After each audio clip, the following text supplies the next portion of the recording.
Good morning, my happy little ramblers, and welcome to another weekend. And of course, welcome to another instalment of Reese Rambles, the official podcast of the Control-Alt-Reese YouTube channel, hosted by me, Reese. Yep, that's how it all ties together. And I think I need to start this particular episode with a bit of a confession, I'm afraid. My schedule for this week has been completely turned on its head by a few day job related things. I know the dreaded day job that I keep talking about that gets in the way of all this YouTube stuff. Actually, funnily enough, just the other day I was having a conversation with my landlord, the guy who actually owns this studio space, and he was saying you're getting a bit bored of the old software development stuff, aren't you? You want to be a full-time YouTuber, and are they the kind of vibes that I've been giving off? I don't know. I don't know if that's the case. And it actually sparked a whole sort of a whole train of thought that I was talking about when I actually originally recorded this ramble on Wednesday, which is what this all kind of comes back round to, because it's now Friday night and this ramble is due to go out in a couple of hours' time, and my wife is at home waiting for me to get home so we can have some dinner and some wine, as we do on a Friday night, and watch the new series of Somebody Feed Phil on Netflix, one of our favourite things. Highly recommended if you like food and travel type stuff. And Phil's a really lovely, affable kind of guy. And I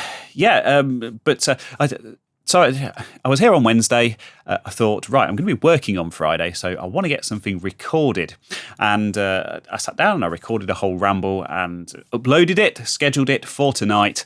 And I listened to it again earlier today, and I thought, it's not right. It's not good enough. I hadn't really put any prep into it because it kind of caught me off guard, this whole having to do it on Wednesday. I didn't really have many notes and things. And I thought, I'll wing it. I'll waffle on about some stuff. I'll find something to talk about. And I wasn't happy with it. I really wasn't happy with it. And I wasn't happy with the vibes and the energy and stuff. I had a bit of a bad week, to be honest. I kind of hurt my back, and I went to see my physio/PT that I've mentioned in the previous couple of rambles, and he did sort me out, which is good, but I was feeling a bit down because of that, and I was feeling a bit out of kilter because of the whole change to the schedule. But anyway, I'm back on it. I'm not here to moan about that kind of stuff. And also, some interesting things have happened in the past couple of days as well, which gives me something to talk about and something to be a bit more enthusiastic about. So let's talk about the first one of those. Because, of course, this being the podcast of Control-Alt-Reese, one of the things I talk about here is the behind-the-scenes stuff to do with Control-Alt-Reese, with my main YouTube channel.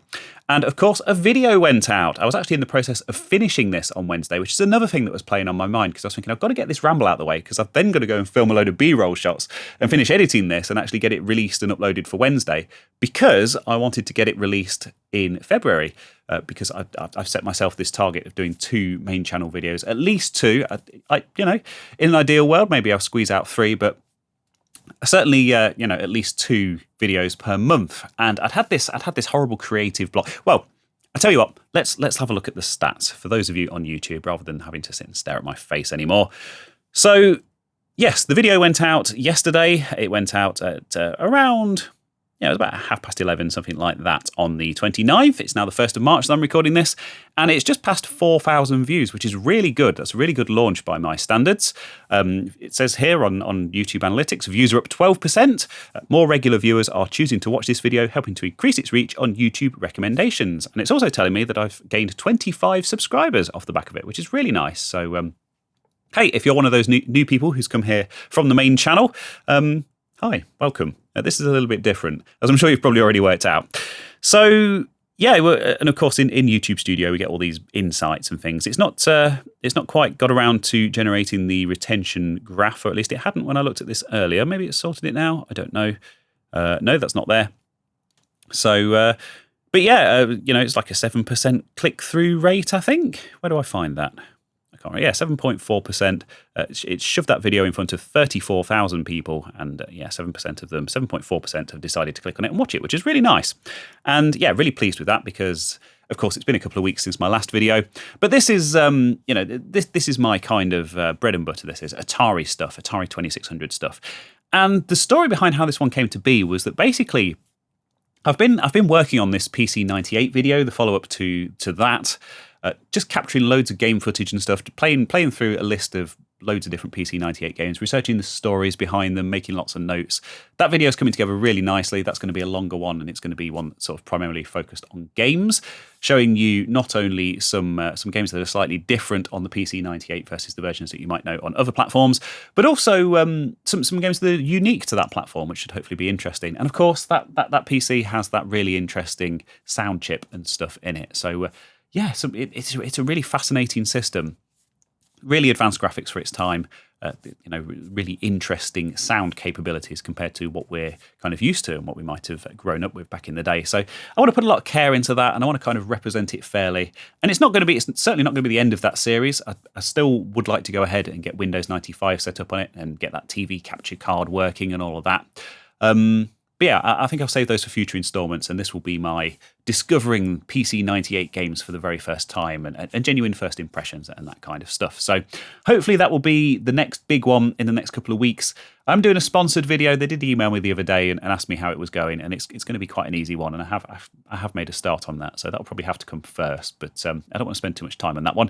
Get it out the door, and anyway, you'll see what that one's all about. And I've also been working on the Atari VCS follow-up. So if you remember, I played with the Atari VCS, that 2021 console, for the very first time. And I'll talk a little bit more about the VCS in a later story this week. But and I didn't have a very good time with it, did I? I discovered that the built-in Atari stuff, the built-in Atari offering was somewhat lacking. And also that... there may be some hope in the form of installing SteamOS on there and using it to play Steam games, which is something I've been investigating a bit more thoroughly, upgrading the RAM, overclocking, benchmarking a few different games, as well as comparing to how they run on Windows versus SteamOS, which has now become kind of a part of the thing. So that's all coming together. Again, lots of game capture footage and tweaking and some more research. So two kind of slightly bigger, meatier projects, and I needed something just to get something out the door and get the ball rolling. And that's where this 2600 video came about.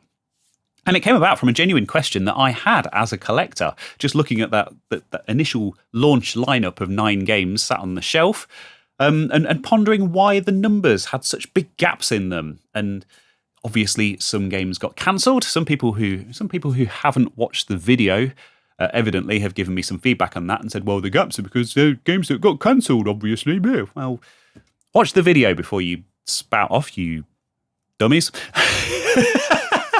Anyway, not aimed at anyone in particular, but of course those people are out there. This is the internet. This is the general public we're dealing with. I Googled it, and it turns out there's not really much information beyond some speculation from about 20 years ago. And that's it. And I thought it was really interesting, just kind of the theory that this kind of forum post had kind of put together. And I thought, that's a really interesting story. Let's put it out there and see if anyone else knows anything about this, or if anyone else has pondered it, or yeah. And the feedback I've had on that video has been really good as well. I've had a lot of people who are like, oh, that's actually really interesting. And that's the kind of stuff that I want to be doing on my channel this year, obviously alongside all the hardware restorations and the game stuff and the Atari stuff and the VCS stuff. Obviously, this is Atari stuff. So yeah, really pleased with the reception to that, and really pleased that I managed to get it out the door and keep me on track for those 2 videos per month, which is fantastic. Of course, I'm not going to force myself to do it. I mean, this was one that was so close to being done that I just had to power through and get it out there. But really pleased with that. Great video. Views up 12%, which is fantastic. I haven't lost my touch. And I think, I haven't got it available here, but I think it was like number 2 of 10, I think, of my most recent 10 videos, which is also an excellent sign. And speaking of new releases and the fact that I haven't been sat on my laurels and doing nothing, there's been a couple of things out on the second channel as well, on this channel, which is, of course, now called Reese. And yeah, so there was an LED light that I had to fix for my neighbour that my wife kind of showed up with one evening, saying, "Oh, can you have a look at this for next door?" And I thought, you know what, I'll turn the camera on because I've got this. I don't know if you can. It is kind of in shot. Got this new C-stand set up, and I want to do some overhead filming, sort of pointing downwards. And I was looking for stuff to film just to kind of test it. And I did this one with my main camera, my Sony camera that I use for most stuff. And obviously the quality has come out really, really fantastic, which is great.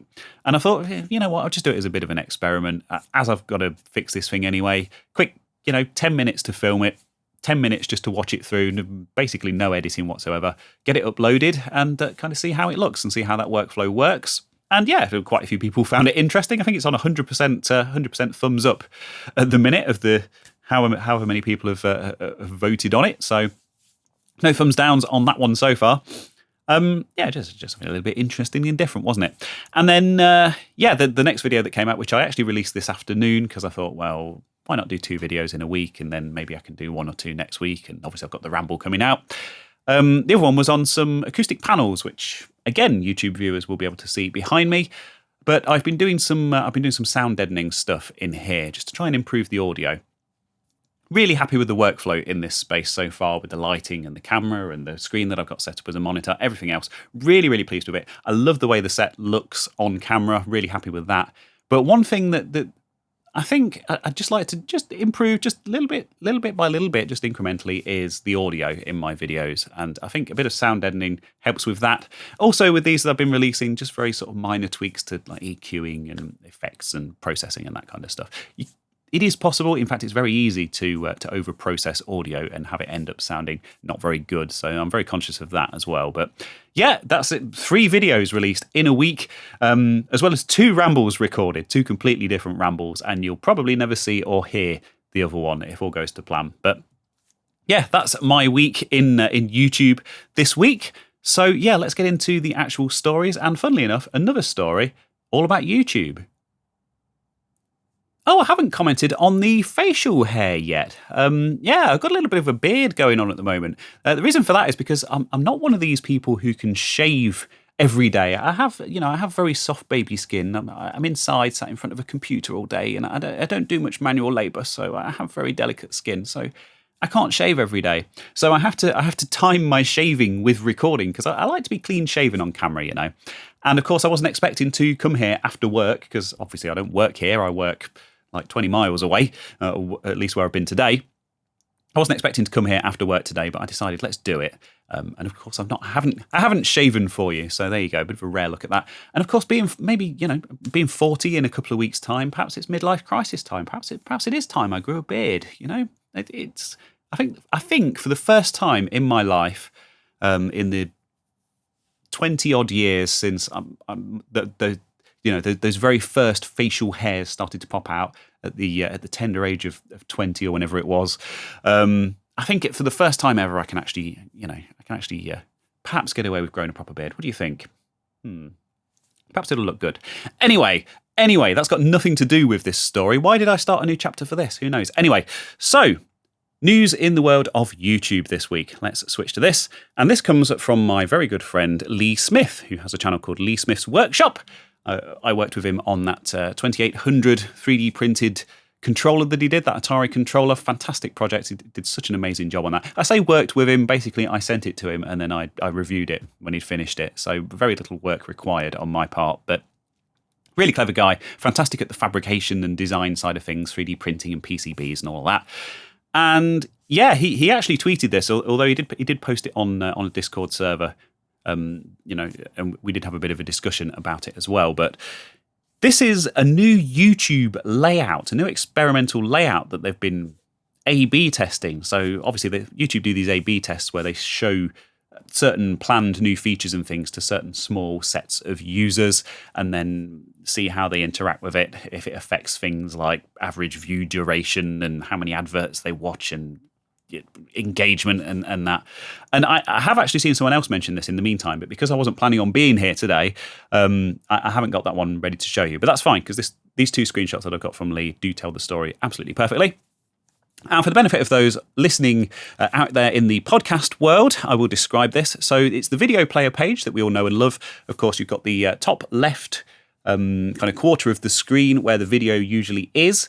And then usually on the right, you have, if you're not a premium user or if you're not using an ad blocker, you have a there's like an advert in the top slot, and then you have a list of recommended videos. And directly under the video, you've got the title of the video, the channel name, all of that stuff, and then the comments, of course, the infamous YouTube comments section, which has been underneath the video since day one, way back in 2006 or whenever it was.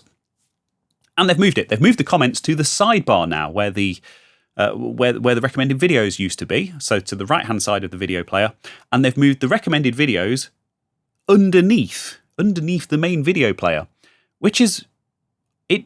I don't get it. I mean, yeah, maybe it makes the description a bit more prominent because it's next to the video, but as you'll see in a second from another follow-up screenshot that Lee posted, there's kind of a really big issue with this. I mean, for looking at it as it is, it's kind of change for change's sake. And I'm not one of those people who likes to complain about stuff just because it's changed. Obviously, there have been some design improvements over the years to various things that have been positive changes. Although ultimately, if you look at some of the kind of most successful, longest running websites like eBay and Amazon and the like, they haven't really changed layout-wise all that much in like 20 years. But anyway, obviously YouTube have felt the need to change this for no reason whatsoever.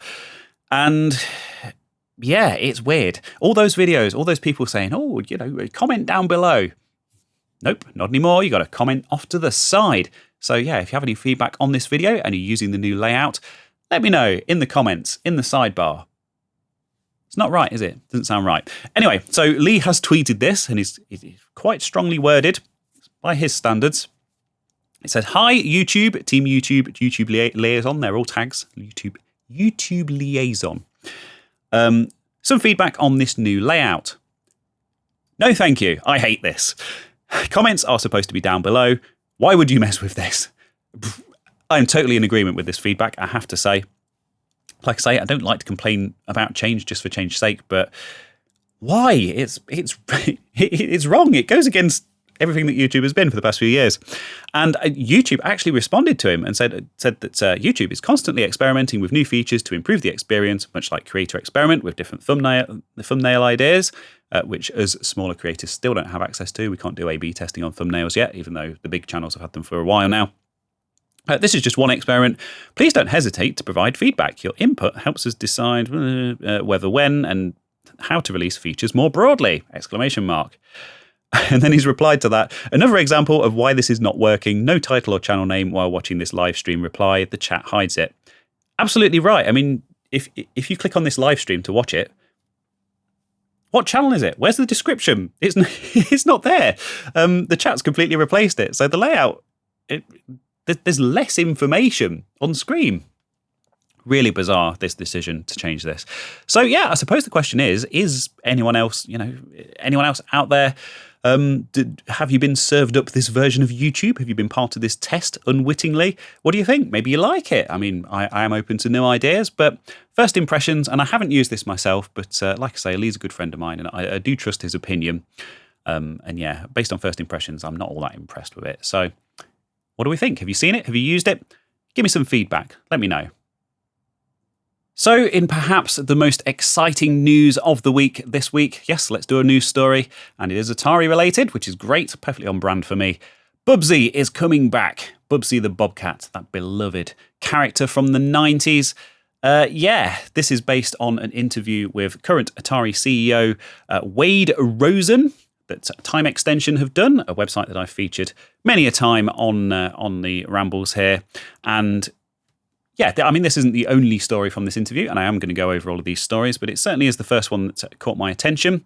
So they've really kind of dined out on this interview and released a few different news stories off the back of it. Of course, why not? It's Wade had some interesting things to say about the direction that he wants to take Atari in, or the direction in which he wants to take Atari, if you want to be pedantic about grammar. But anyway, yes, of course, Atari are back in possession of the Bubsy the Bobcat IP. You may remember obviously the Atari connection for this game is that there was one on the Jaguar, and Atari even kind of attempted to make Bubsy into a bit of a mascot for the Jaguar. Like obviously Nintendo had Mario and Sega had Sonic, and yeah, Atari were going to have Bubsy the Bobcat. And of course, Atari had the Lynx and they had the Jaguar, and there was the Panther that was cancelled. So there was the whole cat connection, the whole big cat connection at the time. And Bubsy kind of also factored into all that. I don't know if that was why that decision was made. That's just me waffling off the top of my head, but.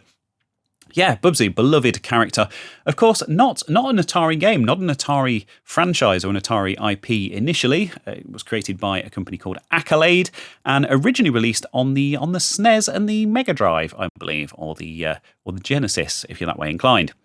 And yeah, so basically, back in October of last year, this story reports, and of course, like I say, this is all off the back of this interview. I will link to the interview in the usual places, of course, if you want to go and read that. Very interesting if you're interested in the current owner of Atari's thoughts on recent developments and potential future moves for the company. And I thought it was all very positive, actually. I was quite pleased. Yeah, he did an interview last year. Back in October, saying that Atari are open to the idea of creating a new Bubsy game, and are there any developers out there that would be interested? He'd be interested in hearing their thoughts and seeing their ideas and things.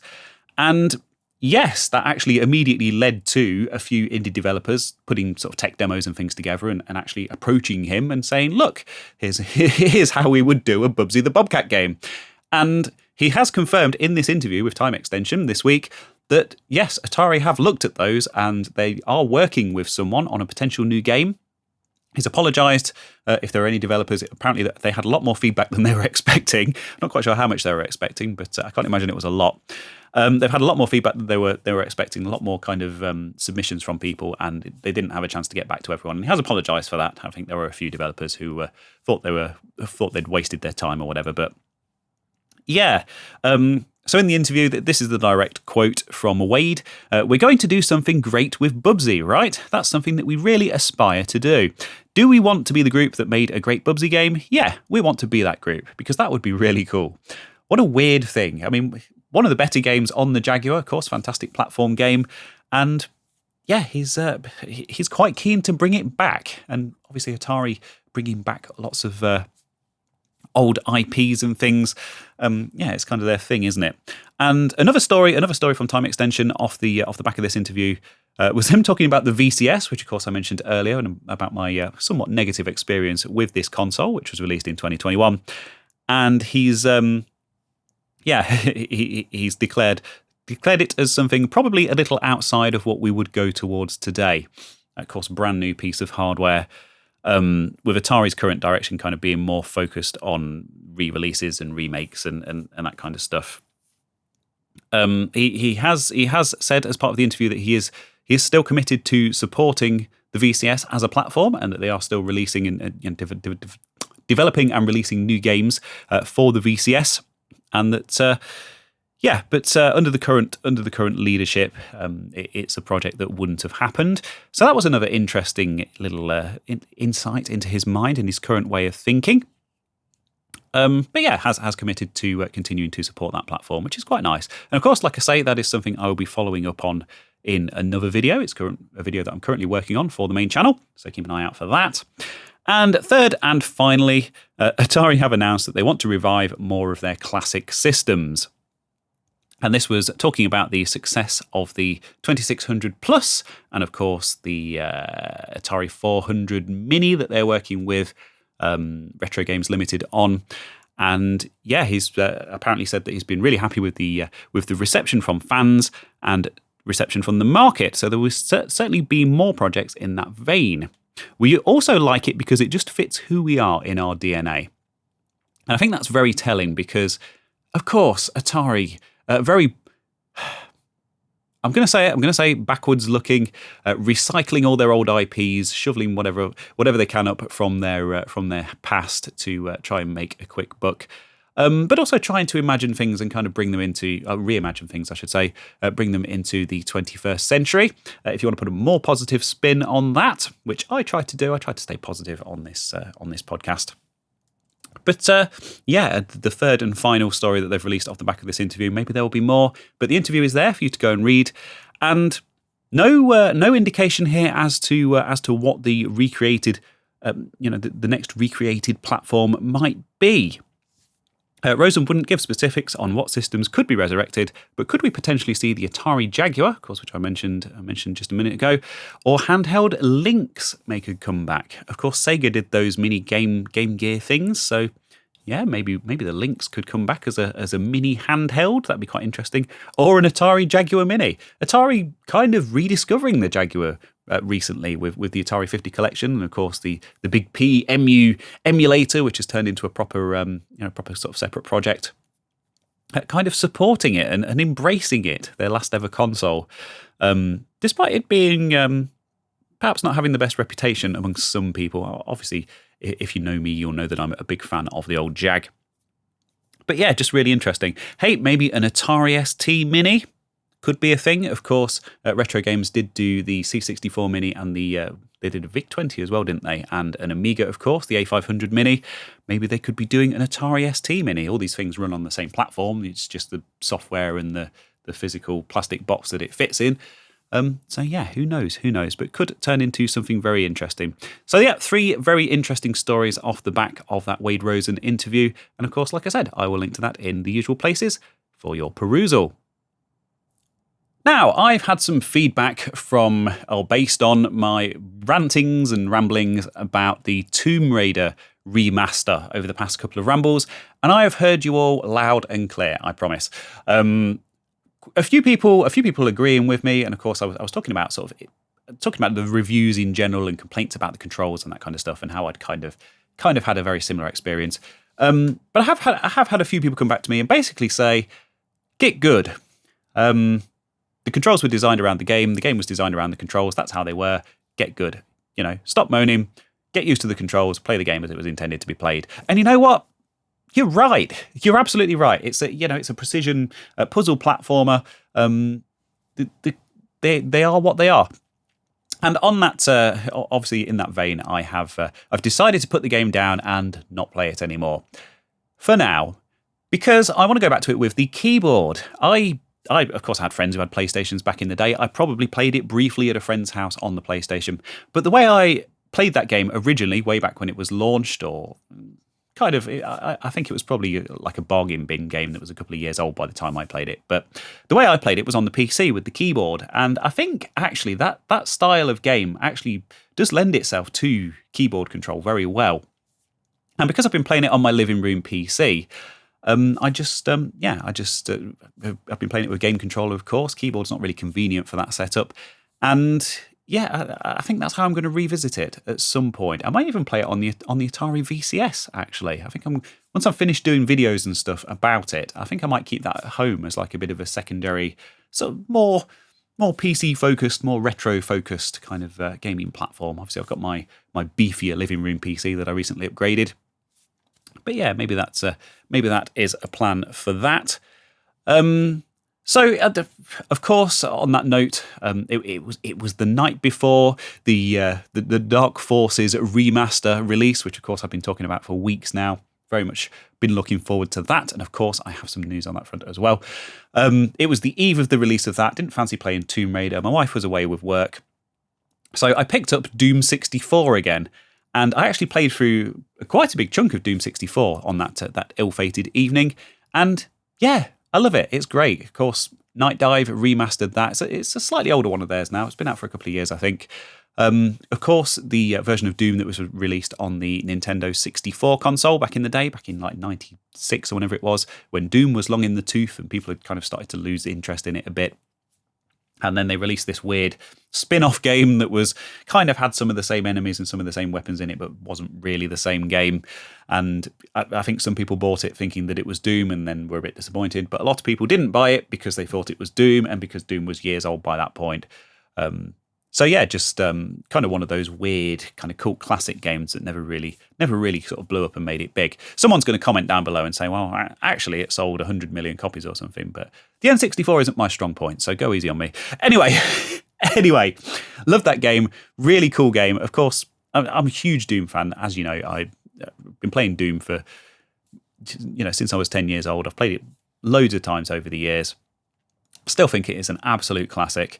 And you know what? Doom 64 is all right. It's a different experience, and it's good. It's especially with the game controller sat on the old sofa as was originally intended when that game was first developed.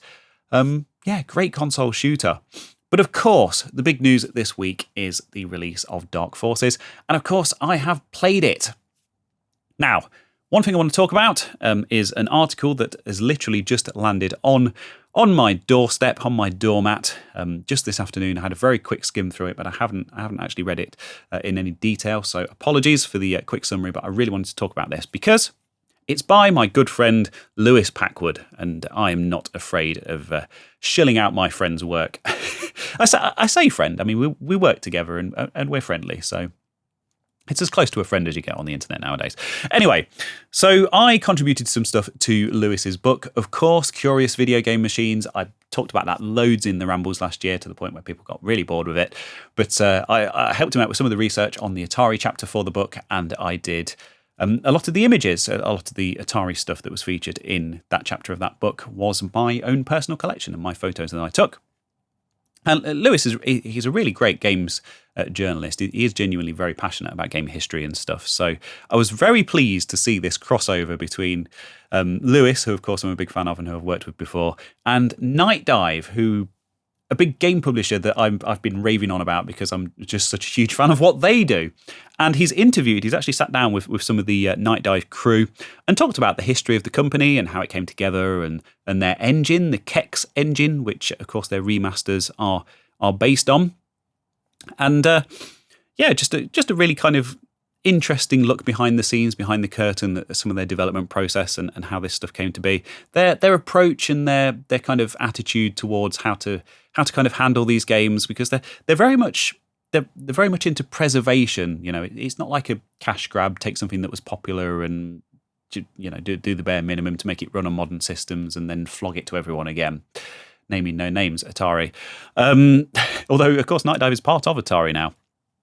But yeah, these games are very kind of lovingly remastered, and it talks about the art and how they have used AI tools and stuff to kind of upscale stuff, but they also have a dedicated full-time art department who are involved in the kind of the redesign and the upscaling of the art.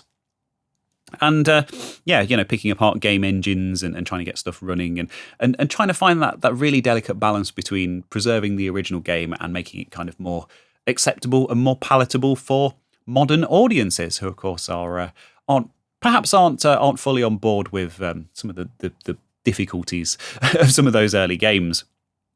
And of course, this does talk in quite a lot of detail about Dark Forces, of course, which is very interesting to me. And yeah, it's a great article. I'm going to actually sit down and I'm going to take the time to sit and read it properly. They talk a bit about their System Shock remake that they did. They initially did a remaster of that where they basically upscaled some things, but they kept all the controls and things the same, and it didn't quite sort of sit right with people, I think. And then they did like a full-on remaster after that where they basically overhauled all the control scheme and stuff. And they talk a bit about the reasons behind that and why they did that. So I just thought it was a really interesting article and a really interesting look behind the scenes into that. But of course, another big part of this is that I've been playing Dark Forces, which came out a couple of days ago. And if you've been watching my channel for a long time and maybe listened to last week's Ramble, you'll be aware that I live streamed the original game a few years ago on my 486, and I love that game. One of my favourite games of all time. So it's really cool to see it come back. And I have some thoughts on the remaster. And those thoughts basically are, let's bring up some gameplay footage here, shall we? Let's do this. I'm going to do this live. I'm going to do it in real time. I don't usually do this, but like I say, I'm a little bit unprepared this week. Let's get the old, I'll tell you what, let's get this Digital Foundry review up. Turn the sound off. Because I was going to talk about this. Now, Digital Foundry, and if you only watch one review of this game, I would recommend this one. And I must admit, I'm not usually all that interested in Digital Foundry's videos because they do all the frame rate analysis stuff and they say, the frame rate drops occasionally on the Xbox Series S, but if you play it on the PS5, it's an average, it's a much smoother 60 frames. It's like, I don't care about frame rates and I don't own any of these modern consoles, so whatever. But because this is one of my favourite games, and because it's part of the DF Retro thing, and because it's a really kind of in-depth technical dive where they've actually talked to the developers and stuff, absolutely fascinating, the whole story behind this, and I can highly recommend this video. It would have been my video of the week, but I've come up with something a bit more interesting for you, which of course I'll talk about in a minute.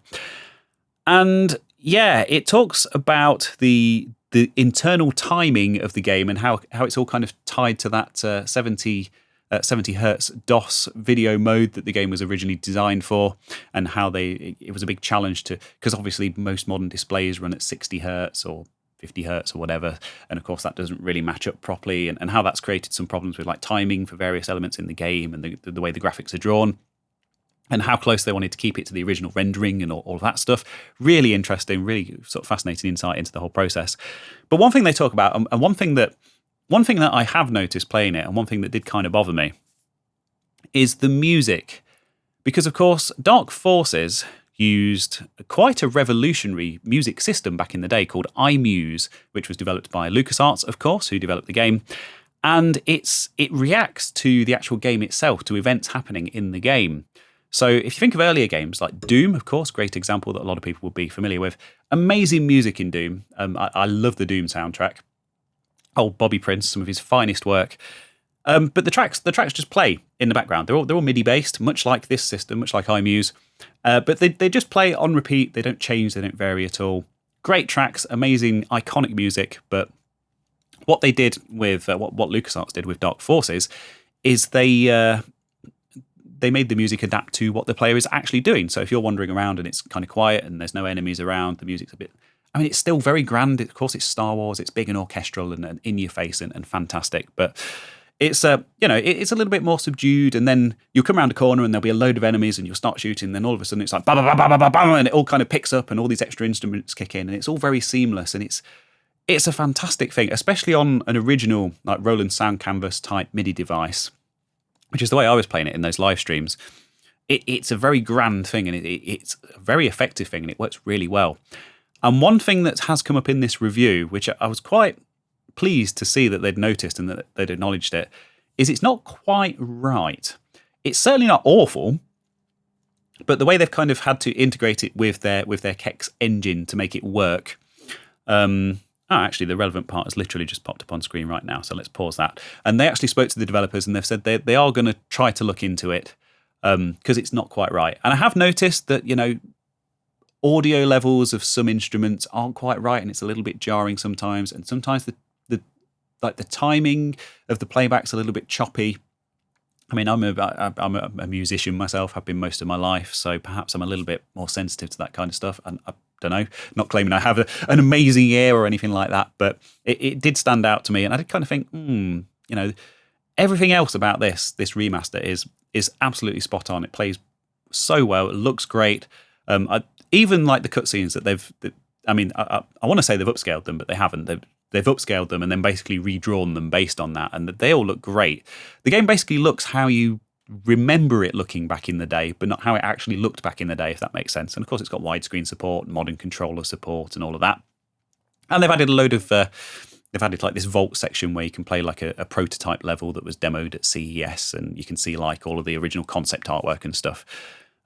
Really, really gone to town on this, and it's great. But yeah, like I say, the music is just not quite right, and you don't notice it in the heat of battle and stuff. But some of the kind of quieter sections of the game, the levels are very big and very complex, and this is something that has been talked about, and of course something that I have come across myself in the past when I played this game.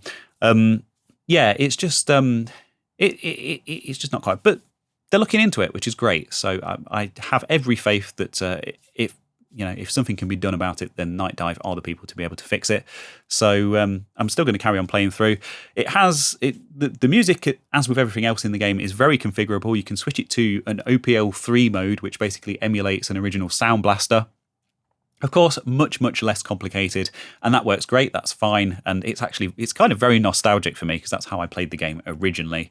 But it would be really cool to get that MIDI music just sounding perfect, and I think they're going to be able to do it. But other than that, I can highly recommend it. It's such a great game, one of my favourite games of all time anyway, and I think they've done a brilliant job of it. So that, along with a little bit of Doom 64 and no Tomb Raider, is what I've been playing this week.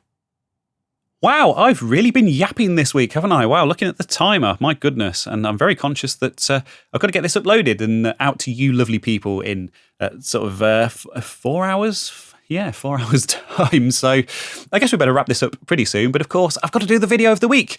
And I'm really sorry, but I haven't got the kazoo yet. Apologies for that. If anyone wants to send in, I don't want to kind of solicit my my listeners and my viewers for free creative work. But if anyone does want to send in any submissions for a bit of a theme tune for the video of the week, then I will happily give you full credit for it. Maybe I might even pay you for it, or send you something. I might send you something nice from my random collection of stuff here. I'm trying to thin out some stuff. In fact, I am actually selling some stuff on eBay. I'll link to that down in the description. Not trying to promote it or anything like that, but that was one of the subjects that I talked about at length when I recorded the initial version of this ramble back on Wednesday. But it wasn't very interesting. But anyway, yeah, I've been selling some stuff on eBay because I wanted to sort of thin some stuff out, and obviously that was kind of part of the intention of moving into this space. Anyway, I'm not here to talk about eBay. I'm here to talk about the video of the week. What a scatterbrained attempt this is this week. But yes, I originally picked a different video. I'm going to keep that one in the bank, and I'm going to save it potentially for a future installment. But this is a video that I watched earlier today. And I loved it. It's from a great channel. It's very much on brand with the old retro computer, retro gaming stuff. And it's not someone that needs a lot of help with promotion or anything like that. But I just thought it was a really well put together and a very kind of informative and interesting video. So what is it? Well, let me show you. This is all about the OLPC project, the one laptop per child, which was way back in, I think, like 2005, I'm going to say. And if you're familiar with the project, it was basically it was a very sort of noble project to develop this very, very low cost laptop. And this was in the days before we had cheap tablets and cheap smartphones and ePCs and all of that. Although this did kind of lead directly to the development of the ePC, if you remember those. And yeah, it was this very sort of cute green ruggedized laptop thing running all open source software. It had a really, really innovative screen that was actually invented for use in that laptop specifically. Of course, e-ink, e-paper displays are very kind of common nowadays, but back in 2005, it was a really sort of brand new, innovative, groundbreaking technology. And they'd integrated that as well as sort of standard display technology, made the whole thing extremely low power. This thing was really revolutionary. And I remember following this with a lot of interest back in the day. And of course, they did a, was it, I can't remember what it was. Get one, gift. I've got the notes just here. Let's give one, get one was the name of the scheme. And what you could do basically is you could buy one, pay double the retail price, and you would receive one. And then obviously with the rest of the money, that would fund giving a laptop to a kid in a developing part of the world, which is of course is fantastic. It's a very noble cause. And originally this whole project was written off by people saying, well, surely these people need clean water and medicine and stuff before they need to get on the internet. But it did catch on, and it was, I thought, another really good aspect of this video that I really enjoyed was just going through the comments, because there are people commenting who actually come from these kind of developing nations and stuff, and actually had these laptops as kids and have very fond memories of actually receiving them and saying, this was a big part of me kind of getting online and being educated about computers and all of that as well, which is great to see. It's great to see, the kind of the feedback around that. I haven't even mentioned the channel yet, have I? So this is Computer Clan, of course, Crazy Ken and the Computer Clan, a channel I've been following for a very long time now. I don't watch every single one of his videos religiously or anything like that, but yeah, every so often he'll do a really fantastic in-depth video on something that I'm very interested in, and he always does an amazing job of it. And this is an example of that. So just wanted to give him a shout out on that, really. So this video is a bit of a longer one. It's 28 minutes and 11 seconds, but it's a fascinating story. It's very well researched, and yeah, I like I say, I followed this project very closely at the time when it was new, and I learnt some things. I very nearly took part in that scheme. In fact, the old buy one get one free scheme, whatever it was called. But I was a poor student at the time, and ultimately, even though this thing was developed as a $100 laptop, it actually ended up costing like double that. So actually it was like $400 to get a laptop that was originally supposed to be $100, and that put a lot of people off, including me, and I just didn't have that kind of money for such charitable endeavours, no matter how worthy they were. But great video, learnt quite a bit about the story behind it and how it came together, and kind of what became of the project. And yeah, well worth a watch if you're into all of this retro computing kind of stuff. And he also physically owns one and goes through all of the hardware and all of the software and stuff, and kind of shows how all of that works as well, which is great to see. And we even get a little look at the insides of the thing as well. Highly recommended. That's the video of the week. It's called X01, the $100 laptop, which cost $200. Crazy Ken's Tech Talk, of course, from the fantastic Computer Clan YouTube channel. But that's it. That's all I have for you this week. Thank you ever so much for watching and for listening. I'm so glad I actually came here and made the effort to do this again, because as you can probably tell, my energy levels are much better. Not that you've heard the previous version, but you'll just have to take my word on that one. And some really interesting stuff to talk about this week, which is fantastic. So I've got to go away and do a very, very quick edit to get this uploaded and get it scheduled for your listening and viewing pleasure in the morning, so I don't break that streak. So I'm going to pop off now. Thank you ever so much. I hope you enjoy your weekend, and keep an eye out on Control-Alt-Reese, and of course on this channel, Reese, for all of my shenanigans from here in the studio. That's all I've got for you, so bye.